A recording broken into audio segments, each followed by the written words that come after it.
What's going on, everybody?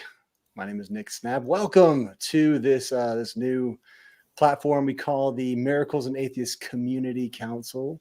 It's otherwise known as the MACC. And this is a place where we break down misconceptions about following Jesus, Christianity, and respond to atheist challenges, expose rhetoric. Many of you are probably familiar with the Miracles and Atheists platform, where my co-host Marcus Plating and I bring atheists and believers together to unpack the tension between different worldviews of the supernatural. It's a time where we make space to understand people who think differently than we do about faith and spirituality and have civil discourse. This one's a little bit different. The MACC, it's much more apologetics focused, and it's geared towards people who are genuinely seeking God, but they have tough questions. So joining me right now is my MACC co-host, apologist, evangelist, theologian, Jason Deramo. Jason, you are a lifelong student of the Bible, and you're going to bring that more in-depth academic approach to our atheist questions and objections. I think I saw an atheist comment already from Wes, who said, remember, it can't all be true, but they can all be wrong. Okay. All right. Maybe we'll get to that one a little bit. Jason, you do a lot of work on college campuses, and I'm grateful that you agreed to partner with us here on the MACC. So welcome. And welcome to everybody who's watching. What's going on, man? Not much, man. Just went to the college campus today, actually. Yeah. So I always love doing that, engaging the next generation. Well, that's cool. A lot of hope. Yeah, a lot of hope indeed. So today we're going to look at an important question, essentially why Jesus over all other religions. So why are you excited about today's question, man? Well, this is one of those kind of broad, far and wide questions, right? Yet the answer is actually very specific and very narrow, and that's what I like. So I think this is the kind of question where it's really going to ultimately be a choice on what you consider to be most true. And what I would say is, and what I think we're going to unpack in a deeper level is, what is truth? Where is the greatest source of truth? And how do we define what that is and what that means to us? The last piece is what that means to us, right? Because if something's true and we commit to understanding that truth, then our lives are going to be informed by that. And so that's when we talk about worldview and presuppositions and, the various things that we build up our understanding of reality. Right. So kind of before we jump in too deep, I want to just give everybody an idea like this. We're trying to kick around the best format for what we're doing here. How's it different than the podcast? And, what are we accomplishing and what's the best way to deliver? So we had a bunch of different ideas. We do it at some point. We want engagement. We want people to comment like Wes just did and kind of engage from a community perspective. But we're also kicking around the idea of potentially doing like a call-in show. So if we present a case or the reasons or the answers for whatever question we're dealing with on this particular issue. Today it's why Christianity over all the other religions. In the future, it'll be other issues that get brought up and dealt with. And so we'll kind of present what we think about it, and then we'll give an opportunity for calls and engagement. I think that's a really good way to look at it. And again, we're looking for people who, are actually ready and willing to listen to answers versus just mock and scoff like we're used to doing on a typical podcast. So that being said, man, all right, well, what's the best way to kind of kick this discussion off? I'm going to go right into the word, and right. It's so interesting. I was going to read actually something completely different, and this is what I want to start off with. And look, first 3 commandments of the 10 commandments, I'm in Deuteronomy chapter 5, verse 6. I am the Lord your God, who brought you out of Egypt, out of the land of slavery. You shall have no other gods before me. You shall not make for yourself an image in the form of anything in heaven above, or on the earth beneath, or in the waters below. You shall not bow down. You shall not bow down to them or worship them. For I, the Lord your God, am a jealous God, punishing the children for the sin of the parents, the 3rd and 4th generation of those who hate me, but showing love to 1,000 generations of those who love me and keep my commandments. And then he also says, last piece, yeah. You shall not misuse the name of the Lord your God, for the Lord will not hold anyone guiltless who misuses his name. Misusing the name. Okay. Go ahead. What were you saying? No, why did you start there? Because when we're talking about whether we're talking about truth, the question is of all the religions that exist, how is Christianity the only way? This ultimately comes down to God's truth, God's nature, and God's character, and we find that so vividly in, I believe, the Ten Commandments. That's not the only image we have. I think marriage is a really good image of God, probably one of the best. And actually, I heard a sermon on this that marriage actually covers all four views of love, as the Greeks, eros, philo, I forget the other one, storge, and agape. So right. Unconditional parental love, brotherly love, and romantic love. Those are all covered in marriage, and that's why it's so key. Another view is in Genesis, Adam and Eve. God created his own image. We've unpacked that, I think, in the past episode. But the first three are so significant because God is basically affirming. This isn't a new thing. These aren't new principles. These have been around before the foundations of the earth, right? And this is going to actually lead into the conversation about the person of Jesus. Jesus was pre-existent to man. That's why Jesus can claim divinity with God. He was the Word made flesh, right? And so these are important when God is basically affirming to Moses through the people, which is ultimately going to be for all of mankind, right? Because the Jewish people were supposed to be the keepers of the word, to spread the law and the word all across the world. And what's interesting, they didn't have to go far. People came to them. Other nations came into Judea, into what we consider modern day, Israel and the surrounding nations. So by virtue of how they lived and how they conducted themselves according to the word, that was going to change things. And we see that happen in that part of the world, especially when the Romans come and other Greek nations come. And then what happens to the Jewish people when they dishonor God, when they misuse his name, when they practice all the evil, what we consider to be unholy practices, sexual morality, idolatry, child sacrifice, all these things that are, ancient and yet still modern. We see the Jewish people being punished by their own God for a particular reason, right? The idea of God's nature or really the ultimate purpose behind all of it is so that God's nature and character are set and established. And as humans, we need to be able to get there. We need to have reconciliation from the decision our great ancestors made. Adam and Eve, sin, fall. Jesus is the solution. Jesus is the ultimate reality and truth. And here's the reason: he's not just a prophet. He's not just a holy man. He's not just somebody, a teacher. He's not just somebody that we look to as a human for wisdom and counsel and guidance and as a model. He is living God incarnate, and he demonstrates that by not only the works that he performs, but how he aligns to the historically established, whether we're talking 10 commandments, whether we're talking about our human heart and all the different struggles, moral sin nature that it has. Jesus models for us not only how to live and correspond to God's word and his laws, but also demonstrates it by how he lives. And we know that because of the testimony that was spoken of. So we're going That's truth. Basically, in a nutshell, what we're probably going to unpack.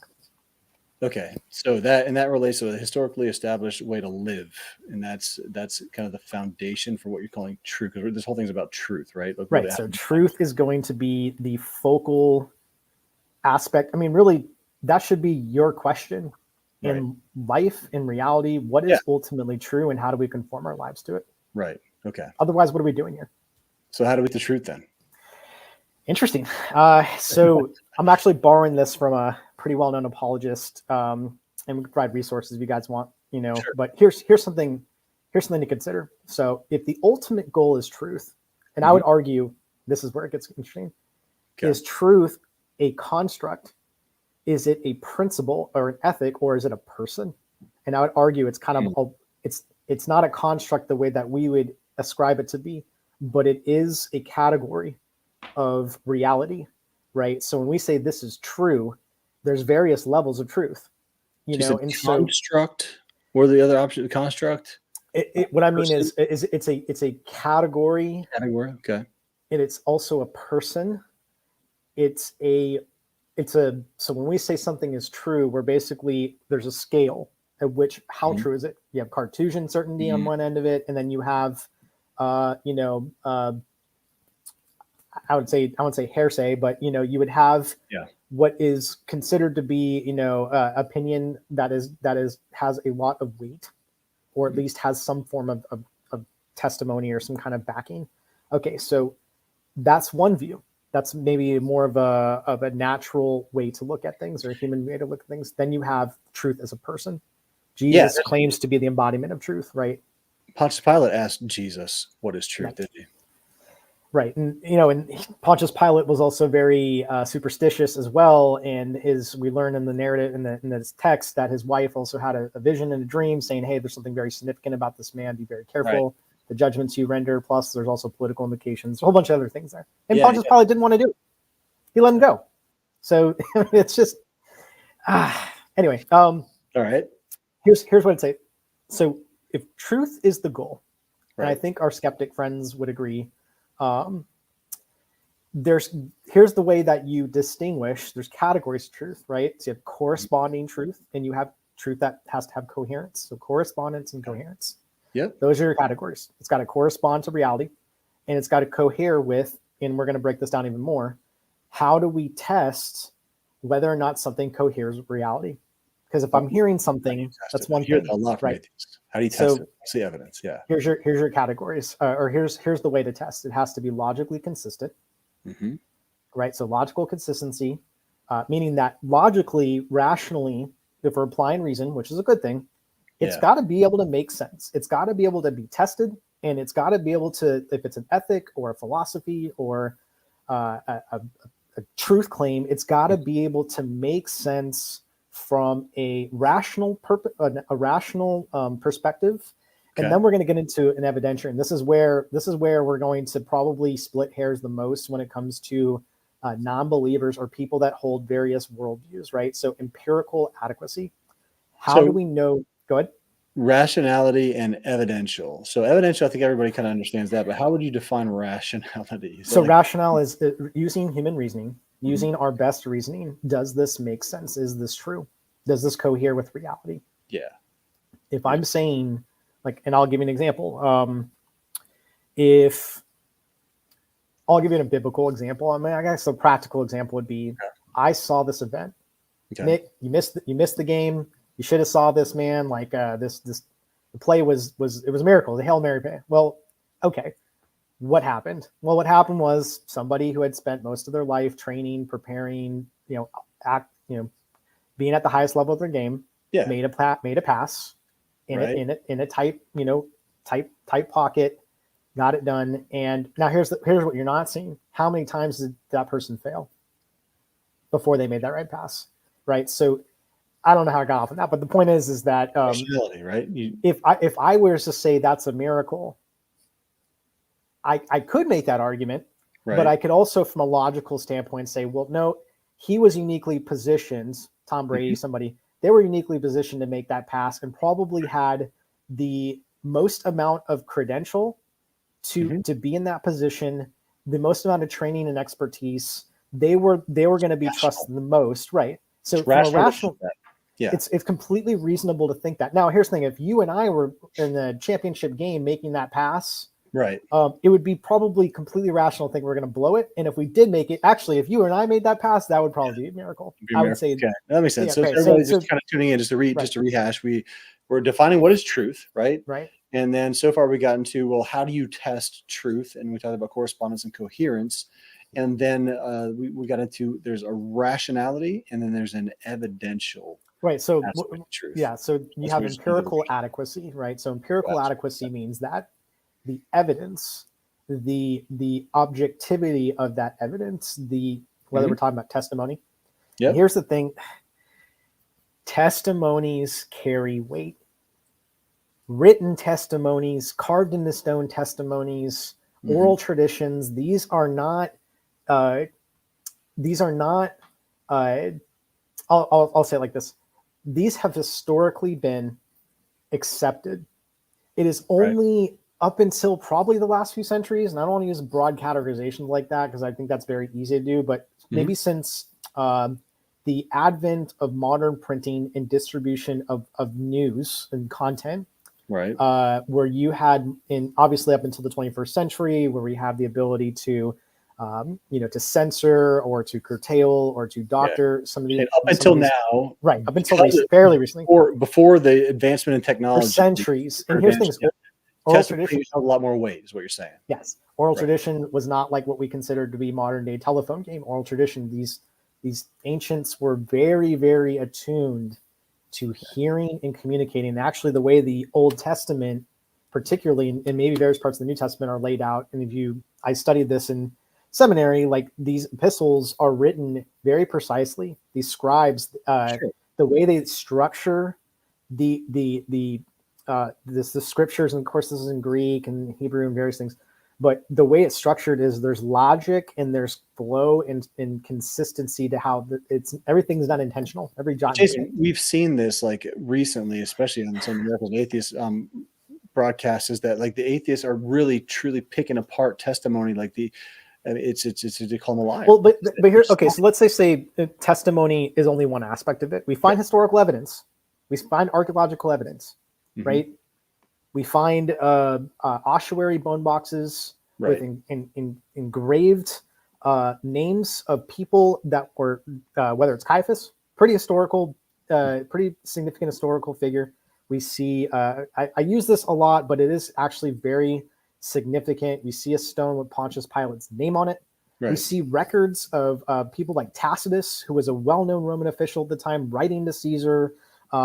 This is a Roman, basically talking about Christianity, and I'll give you an example here. This is from Richard Dawkins, one of the. Well, before we get too down, let me finish the truth thing real quick.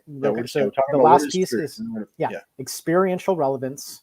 So what I am hearing, what I am seeing, how I'm using my higher reasoning, and the evidence of that. So oral tradition, written testimony, things carved in stone.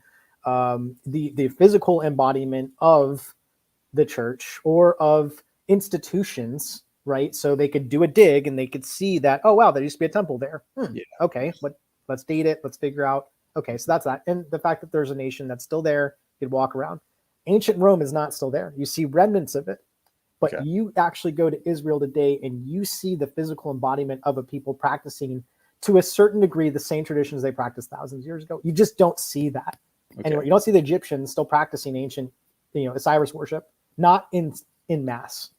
You don't see the right. So let's spend the last 20 minutes defining what truth is, right? Right. Okay. So questions. Evidence of Christianity, but like now we're going to take it. Okay, now we're talking about Christianity over all the other religions. How is this a cut above the rest in the perspective of truth? Right. Because we have to talk about truth, right? So if we're talking about why is Christianity the only true way or the only path to truth, it's because every single one of these tests for truth are fully established and realized through a Christological theistic lens.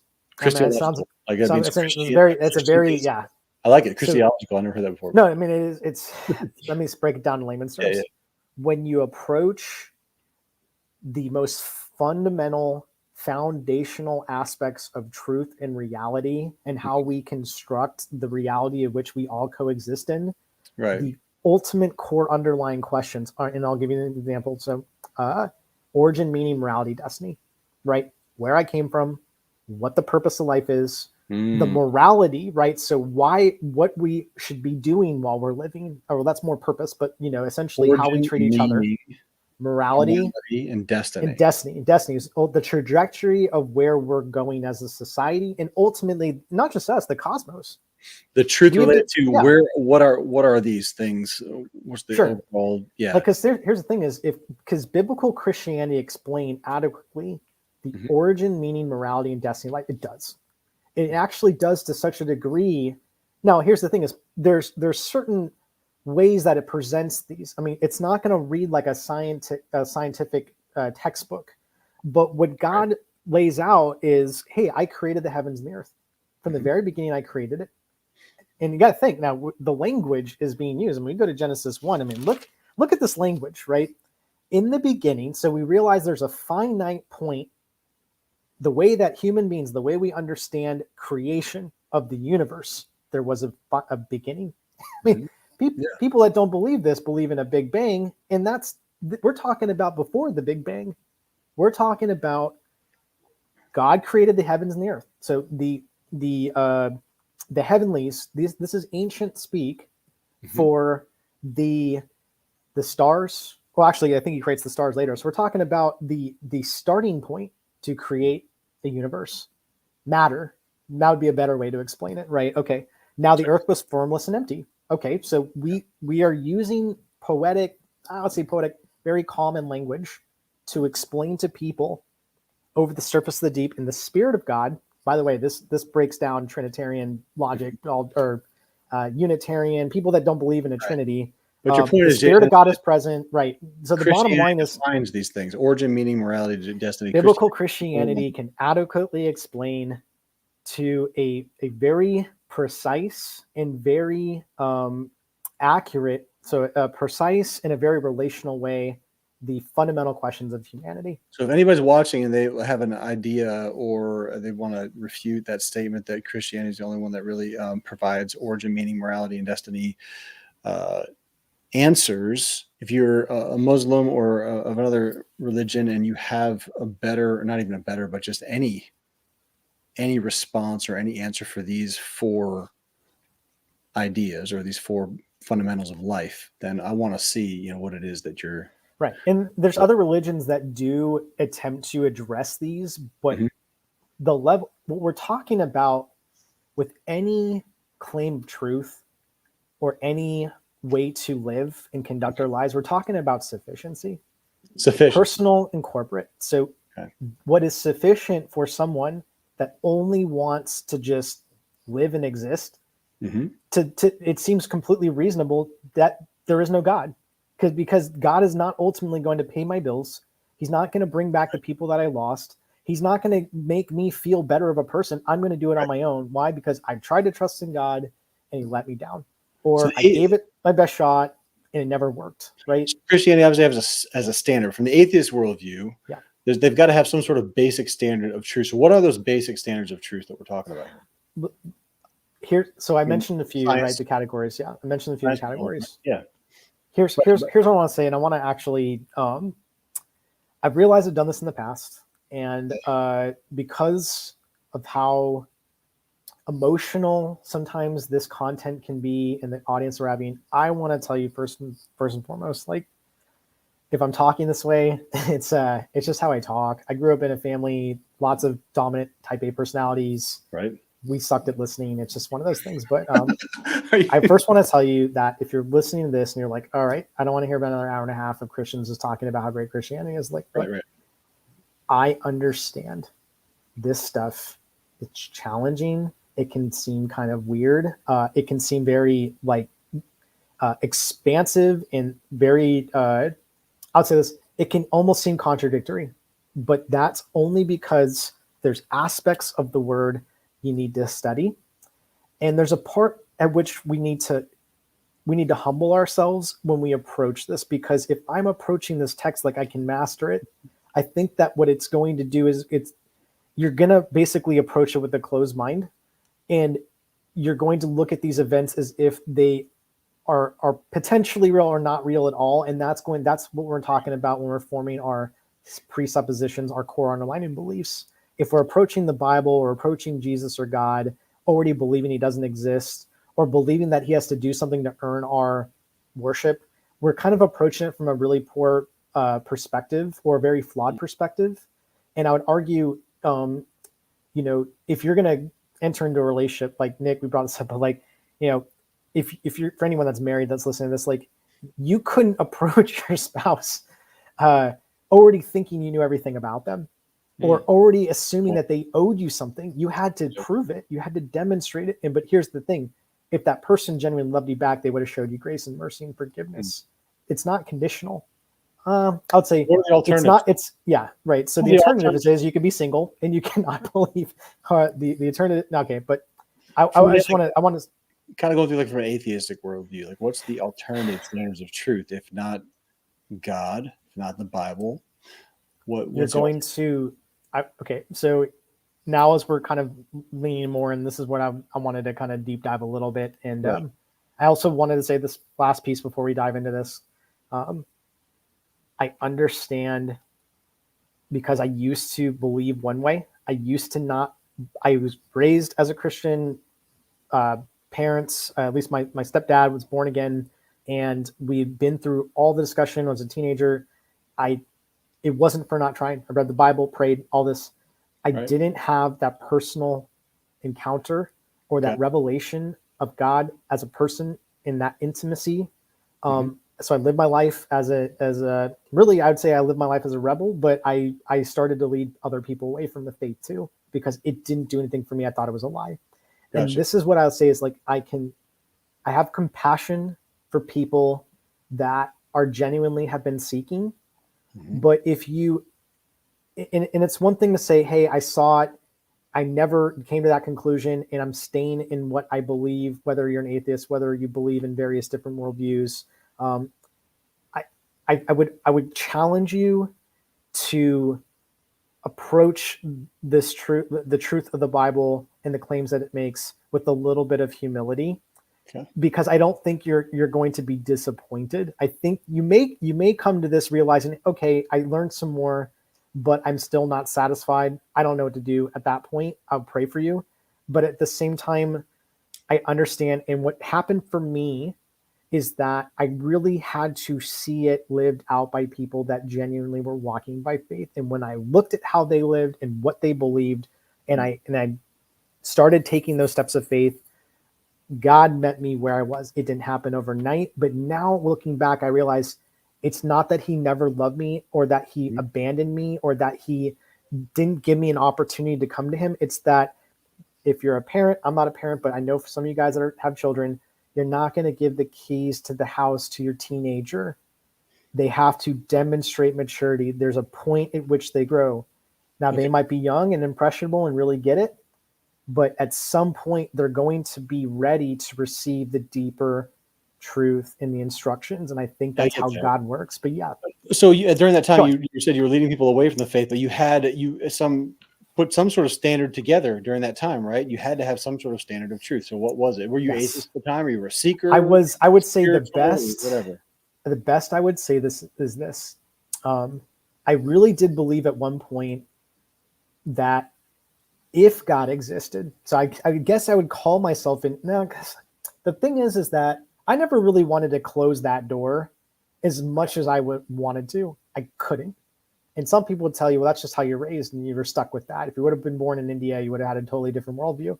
Mhm. You know what? Maybe. Okay. So look, what I did do, and you call it maybe a Gnosticism. And Gnosticism still has a love for God, though. So I don't know, maybe you call it just closed theism. I don't know. Right. But So what the was your point standard? is that I believe that until I was ready to humble myself, and I'll say that in a not so fluffy way, like until I was ready to actually pursue God at his word, Mhm. because I've seen it, how it was modeled with people, and I've seen the fruit, what we call fruit, Right. the effect and the outcome of their relationship with God, particularly Jesus. Mhm. Because when we're talking about biblical Christianity, we're talking about the personhood of Jesus Christ.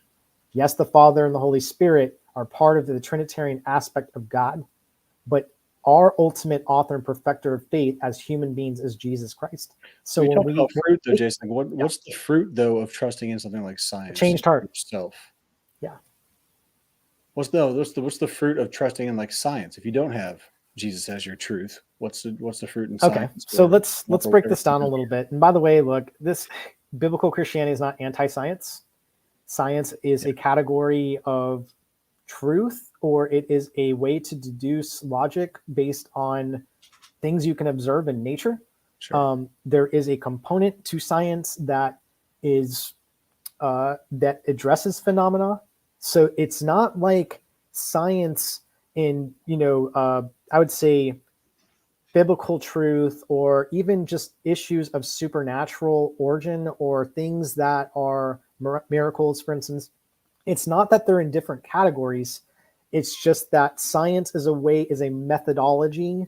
It is a system of order in principles. And so I think science is very precise if we're using sound theory and sound principles like thermodynamics, second law of thermodynamics, or we're talking about, I would say gravity to a certain degree. If you're talking about, and this is where I would defer to science, this is where I'd defer to, people that have been in this field that can articulate physics, articulate mathematics better than I can.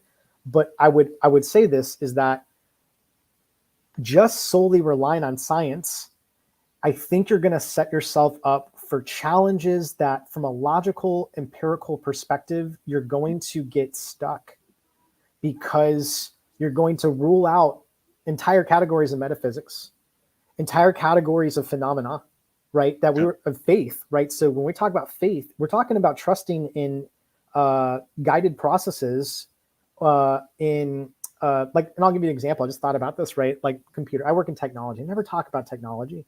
I talk about everything else under the sun. I never talk about my job.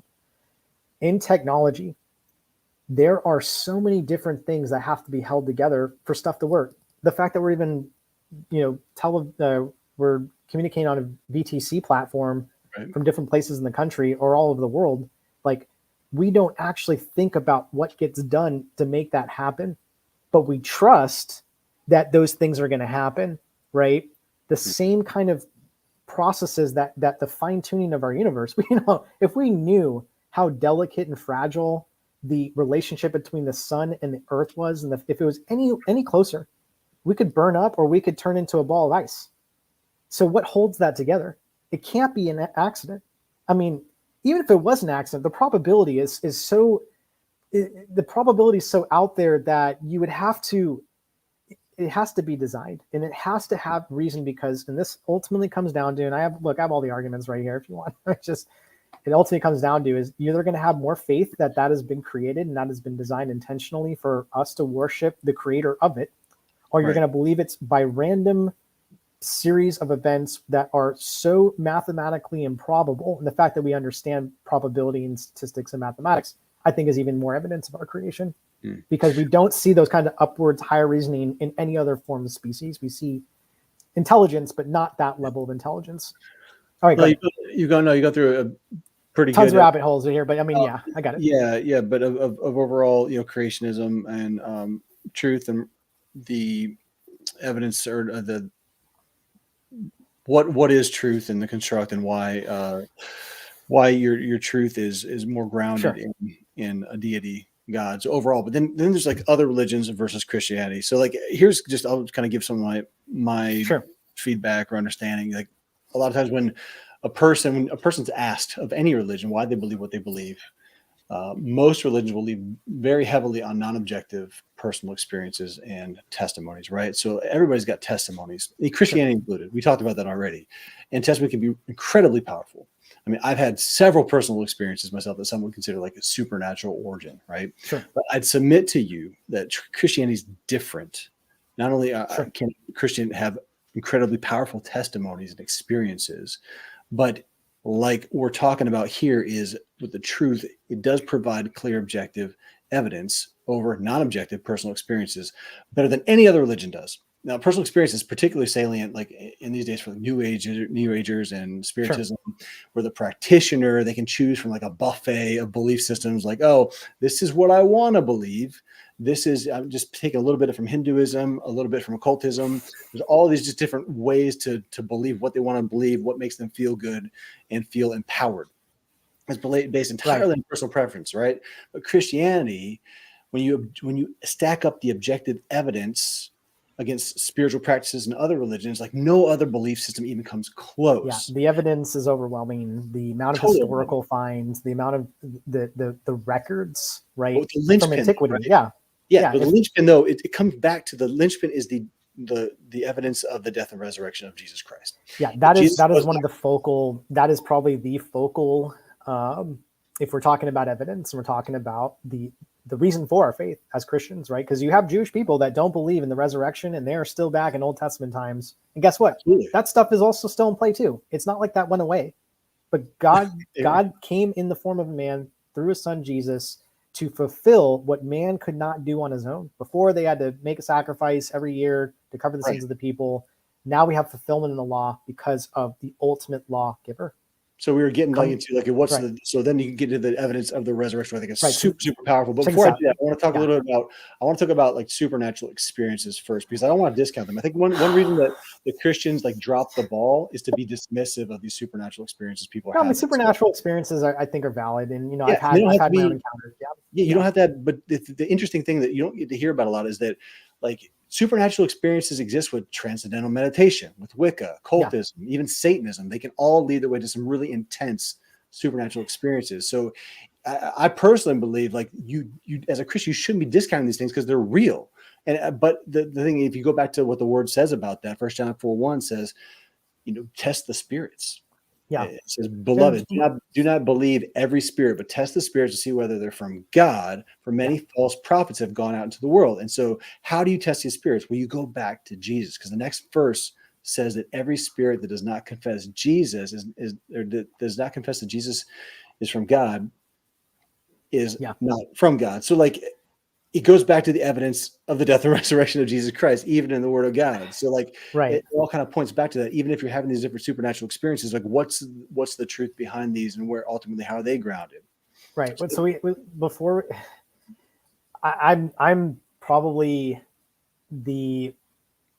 I'm probably the worst at just really, I know we got to stick to this point. And I want to go in like 15 different directions here with this, because it is complicated, right? It is, there's lots of nuance here, but let's just get back to the word, right? Can we get back to the word? Because we can both agree, or I would say this, if we're talking about what makes Christianity more true, and we talked about the categories of truth, we talked about the evidence, maybe not to the sufficiency or degree that some of the audience is, but I'm telling you folks, like there is more evidence to support the person of Christ than there is of any other thing.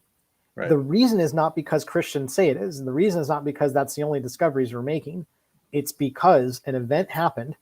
It has completely changed a part of the world, and we still see it today.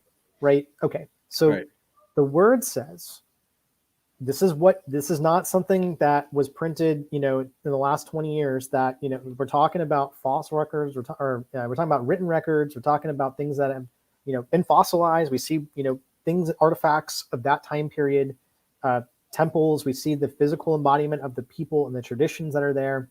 Right. So we know there's a rich history of the evidence to support the testimony of the people. We see it in modern English today, but back then these were things written down on parchments or vellum in various different, ways. And the thing about what you're saying there is these things. The other thing about the resurrection is that this evidence and the proclamations of the resurrections were very, very early. So like the consensus position is that the resurrection preaching can be tracked like immediately to after the cross through these different creeds and stuff that existed right there after the crucifixion. Right. So there's some examples that, or what I just said, that actually Jesus did die by crucifixion. Right. His disciples had experiences that they believed were appearances of the risen Jesus. Sure. And because of their belief that he was raised, they were willing to stick by that belief even to the point that they were willing to die. That's really strong evidence as well. And that could be cross-referenced with like secular media and stuff like that back in the day, right? The thing, because you had other reports and accounts, you had records and censuses, you had things out there, right? It's not like there was just this testimony and no other piece of historical information was out there to corroborate any of these facts. But we have to understand and this is really important, I think.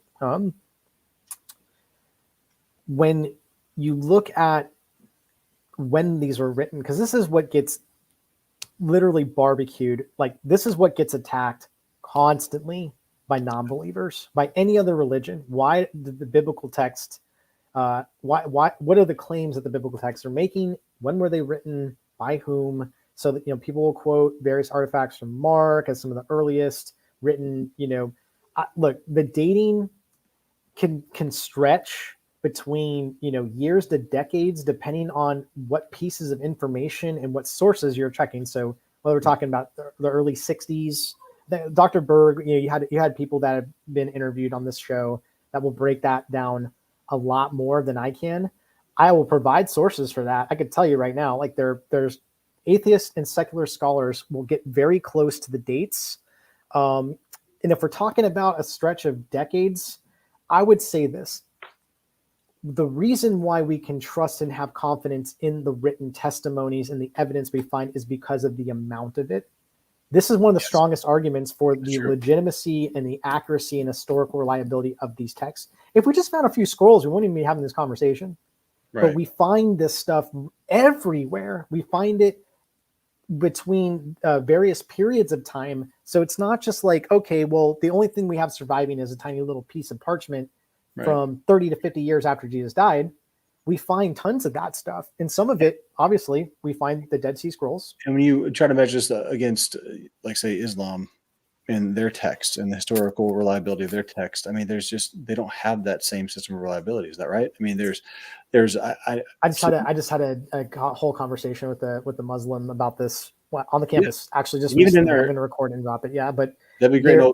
We'll plug it. But even in their hadith, don't they talk about how in their hadith isn't there written record that how they lost records? I know there's a specific hadith that talks about a sheep that ate some different manuscripts that were out there and things like that.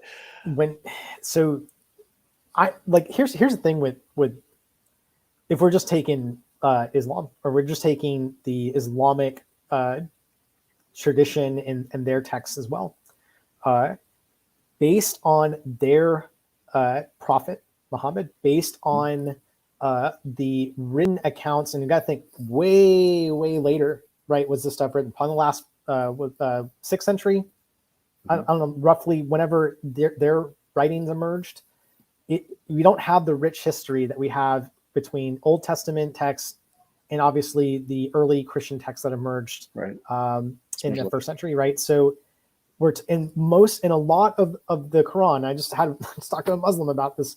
A lot of it is borrowed. Mm-hmm. And what their belief is that it is the authoritative revelation. It is not the revelation Jesus gave. It is not. This is the true revelation, the fulfillment that God wanted to give humanity. So all the other revelations were not the accurate ones. This was the accurate one. And they have a system of abrogation too, where basically their later text can abrogate previous text where the previous text is no longer valid. And then the other thing about just the source overall is it's one source text, is it not? I mean, as far as with the Quran, there's a few versions of it, but there is, you're talking about one primary author. You've had other imams, or you've had other I can't remember the name of them, but you've had other high priests or high like people in their councils that have written commentaries and things and added more context. Yeah, but the problem is that when you only have one author, and look, he was a shepherd, right? He was not someone gifted in doing this, or I would argue this. It could have been a supernatural experience. It could have been a super. But here, angelic encounter could have been totally supernatural. Right, but here's and you see the same thing with Joseph Smith and Mormon. You see the same thing. You see common people. Absolutely. Yeah. In the Bible, Moses was not a common person. He had spent years among the Egyptian high council. He was educated. He knew how to read and write. You see Joseph. You see all these different individuals that had. Now, what you see New Testament is you see disciples. You see common people, but they were walking with God incarnate. They were empowered by the Holy Spirit. Why is it important for them not to be common people, though? I mean, because anybody can. Well, I mean, there's a few different things. So when we're talking about major doctrine, we're talking about significant aspects of faith and revelation. Apostle Paul would have been uniquely gifted in being able to compile the core tenets of doctrine, as well as how to carry that out and disseminate that, not only being bicultural, not only having all the insight and knowledge of the law. Are you saying that the fact that we have like kings writing doctrine and common people writing doctrine that are all correlated, they all basically, they don't contradict each other? Well, we have yes, there is a significant amount of correspondence and overlap in consistency among what we see from this spanning thousands of years. So what you won't always see is an event taking place thousands of years ago. And we do see messianic prophecy. We do see prophetic events happening. But what you don't see is, and this is such an argument that a lot of non-believers use, like, oh, well, they just wrote backwards. They wrote trying to fit and connect dots. But the problem with that is that you're you're basically, for those events to actually unfold the way they do, I mean, that's not even how Old Testament reads. Old Testament doesn't say on exactly this date. It does use specific locations. Like if we're talking about the birth of a savior, right? In Bethlehem and Nazareth, all those different events, but we don't see it to that specificity to where I can just say, well, you know what? Hey, if I was going to write backwards, I would be as precise as possible to make the best argument. But we do see, as we see foreshadowing, we do see locations, we do see events taking place around that time. And so to me, it's more believable to view Old Testament revelation in prophecy and how New Testament fulfills, but it's not to the degree at which it just looks suspect.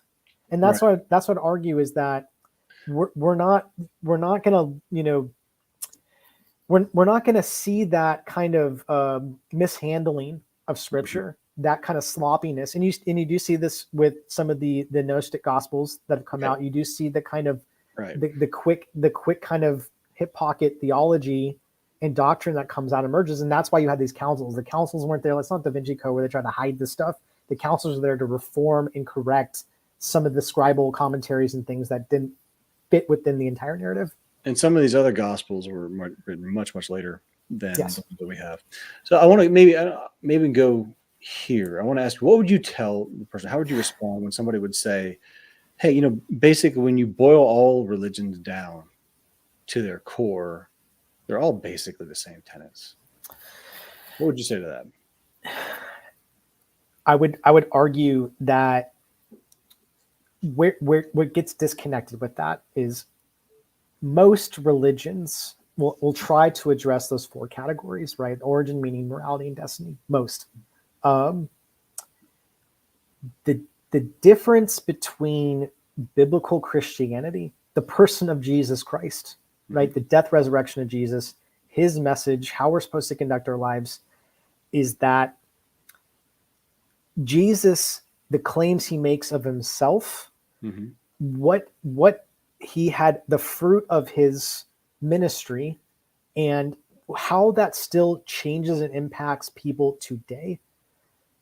Because for me, as a common person, as an individual in 2021, if I don't have the same level of reverence, the same level of experience and encounter that our brothers and sisters did 2,000 years ago, then there's inconsistency in our God. And this is one of the things that I've heard attacked about. And mind you, most of the attacks are not against Jesus. They're against the Father.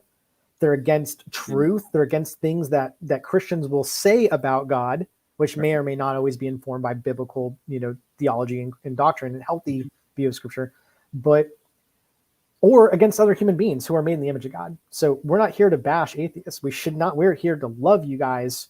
Hopefully, God willing, out of the thought traps and out of the deceptions that you're believing about our God and about the nature and role of God. God is not a judge that's just going to sit there and say, well, you know what? You didn't believe in me. You're gone. You're going to hell. Well, this is where the call-in would be really good. So the Atheist Watcher right now, we are, if you didn't hear it at the beginning, those are just tuning in. We are planning on a call-in type show in the future. So we'll be able to answer your questions specifically. So you mentioned God's, I can't remember how you phrase it, but God's going to send people to hell and that kind of thing based on the different viewpoints. I want to maybe go here as far as just the difference. If you stack up like what the story is, let's just talk about a little bit briefly. Here's what's beautiful. Salvation. So let's start with. Let me touch on some basic religions first, and then we'll go. Like, what are we saying here in true biblical text, right? So, Islam. You're going to hear your good deeds have to outweigh your bad deeds when you stand before Allah at the end. And if your good deeds outweigh your bad deeds, you get into paradise. So that's really what's going on with the pantheistic world. And when I say pantheistic, we're talking about Hinduism, Buddhism, Jainism. Sure.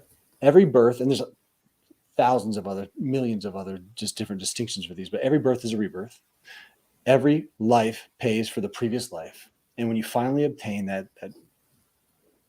nirvana, that victory of attaining perfection of the previous work, you've been in a process where you've been paying debt all the way through this process. So you incur a debt with each birth, and you pay for that debt with each rebirth, and until eventually the cycles ended with nirvana. And by the way, who decides that, right? Like who's deciding when the cycle ends? Is it yourself, or is it an overseer, Sure. a higher power? It's interesting. And then so they're works-based systems that allow a person to earn their salvation, which is another key differentiation, other than the objective evidence claims that we're talking about earlier. The MACC Geek says hello. Hey, thanks. Good to see you, MACC Geek. I'll just show that real quick because we're gonna scarce on the comments today, but we'll get there once the call-ins get in. But so you have a works-based earning of salvation.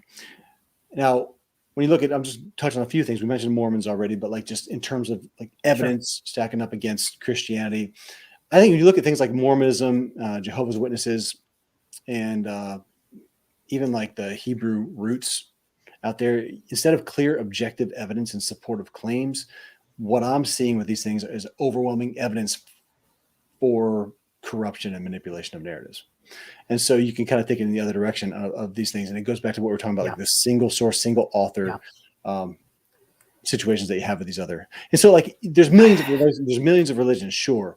However, I think that you can look at them from theistic, pantheistic. I mean, Judaism is another monotheistic. You know what the thing is, and this is I think important. Like I was never convinced on evidence. Evidence only really actually helped me reaffirm my faith. Right. Yeah, you like can't, so evidence you can't is make an intellectual faith doesn't come by intellectual. Yeah, evidence and miracles. Now, I think some people come to saving faith on a thread or on the trajectory of studying evidence. Like there's a whole book on series on Case for Christ that Lee Strobel and other people have put out. There's good stuff out there. That some people that is the thread, that's the strand they pull to get to but at some point they had to humble themselves before God.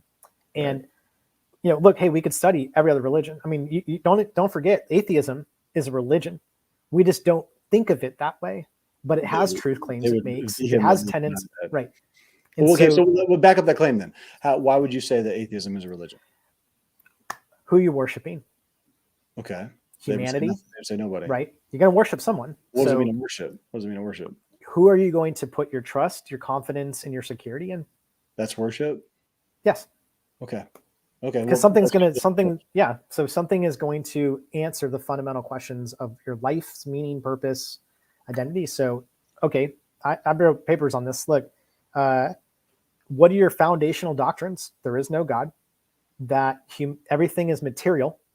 Everything has to be measured. Everything. So there's going to be consistent. There's going to be a structure at which you're going to approach issues of reality, of worldview, of the fundamental questions, logic, truth, all these things, right? So if ultimately it comes down to, well, I'm going to create my own existence, my own reality, or I'm going to borrow from other worldviews. I could borrow from theism, I can borrow from pantheism, I can borrow from secularism, existentialism, all these different things. Well, at some point, your worldview is going to come. It's not a religion. Well, I'll put us up there. Okay, let me read this real quick. I want to make sure I get this clear. I'm an atheist. It's not a religion. You don't have to worship anyone. Atheism, by definition, is lack of religion, disbelief, or lack of belief in the existence of God or gods. Let's basically, so to use the term religion in a diction, like if I'm going to pull it from a dictionary, that I believe is what the response is for. But what I'm saying is it has all the markers, all the different core aspects of what you would see in something structured or formal. I mean, geez, there's a AmericanAtheist.org or something. Like there are structural aspects of, and not all of them are in agreement. So I think you said it right here. He said, what is the core thing? We don't believe in the existence of God or gods. How do you substantiate that? Right. And he said the question overall is just what is it? What's a religion, and why would we make the claim that atheism? Right. So there's something you're going to worship. You're going to worship something. You're going to organize. And so, okay, let's not use. Let's reframe it. I want to look up the word. Go ahead. I want to look up the word. Look up the definition of religion. But that's not. Let's get to this. Let's get more specific. Who are you going to worship? Okay, Yeah. religion means connection. Atheists don't have connections with imaginary friends. The feeling All of expression or reverence and adoration for a deity. For Yeah. a deity as worship. So I guess you can make the leap and say that, okay, well, atheism and religion, if they're considering a deity, what's the definition of a deity? If the deity is science or whatever. And Our Dying Sun says religion means connections. Atheists don't have connections with imaginary friends, which I think the problem is deity argument that we're talking about. Atheism is a spectrum. Disbelief is a spectrum. So I don't think atheists are all going to agree on what is considered to be core atheistic, beliefs. Some like this response for disbelief or lack of belief in the existence of gods or gods. I don't know if every atheist is going to hold to that. Some will say, well, I believe in intelligent design, but I'm not going to call it biblical God. But that's still, you're talking about a creative aspect or element. So you're no longer holding to non-belief of anything supernatural. Not every atheist would probably agree to that. And so I think that, if we're talking about what ultimately is truth, if we ultimately believe truth is a person, and that is a revelation, and that the most evidence to support that truth is found within the biblical theistic belief system. Now, where you stand with your various beliefs and doctrines. If truth is a person, then which person are we talking about, though? So, like, could truth be what the word says? You go back to truth. Yeah. Could truth be yourself? Could that be your basic standard of truth? And if that is your standard of truth, then can that be trusted? Right? I mean, I think it's a pretty reasonable question. If I'm going to say I don't believe in God, and that is your personal conviction, then my thing is this: is you're still having to exist. You're still going to have to vote. You're still going to have to work. You're still going to have to participate in life, in society with other people that hold contrary or let's say that hold differing views than you do. Right. Here's the thing, though. At some point, your behavior is going to have an impact on the rest of society.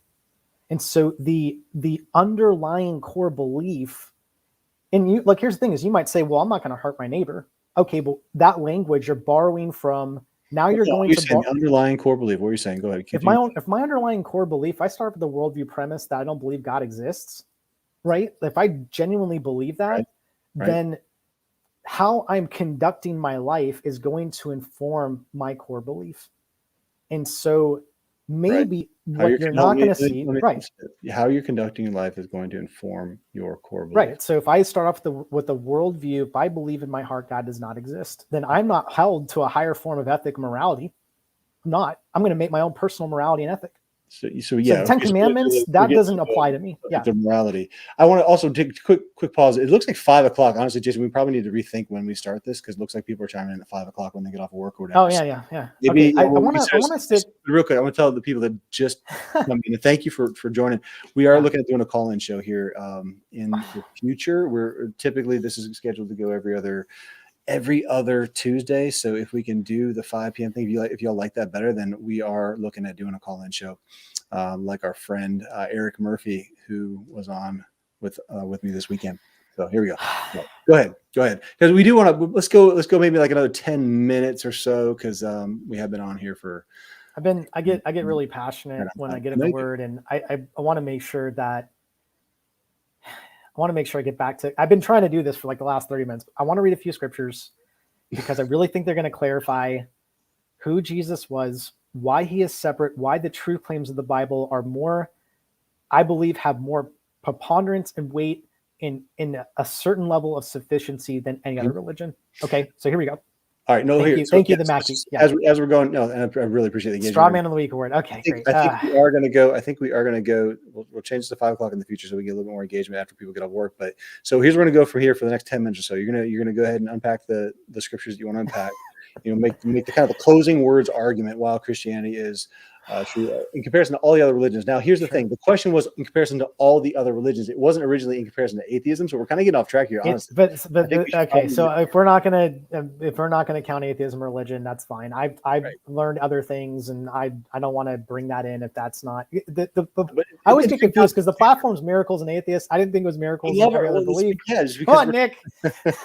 Because for everybody that's viewing right now who's an atheist, and I know there's several of you, I'm like, you do bring up subjects of other religions, and you do, from my experience, like you put Christianity on the same level of other religions. What's really the difference?